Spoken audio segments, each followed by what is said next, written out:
ఎప్పుడు కూడా ఏం చేస్తామంటే పిల్లలకి డూస్ అండ్ డోంట్స్ చెప్తాం కానీ మన డూస్ అండ్ డోంట్స్ మనం చూడం. First point.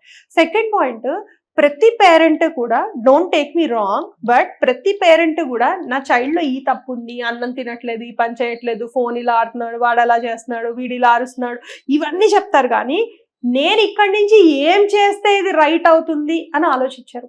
అంటే పిల్లలకి కౌన్సిలింగ్ కావాలి అని చెప్తే ఈ క్షణము వేల మందిని పట్టుకుని వస్తారు.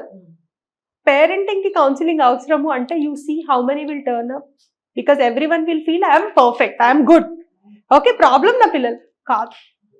పేరెంటింగ్ ని బట్టే పిల్లలు. గార్డెన్ ఎవరి మీద డిపెండ్ అయి ఉంటుంది? మన మీదే కదా, గార్డెనర్ మీద డిపెండ్ అయి ఉంటుంది కదా. అలాగే పిల్లలు పేరెంట్స్ మీదనే డిపెండ్ అయి ఉంటారు. సో అక్కడ సరిగ్గా అవ్వట్లేదు అంటే ఇక్కడి నుంచి మనం ఏ మార్పులు చేస్తే అక్కడ సెట్ అవుతుంది అనేది పేరెంట్స్ కొంచెం తెలుసుకోగలిగితే బెటర్.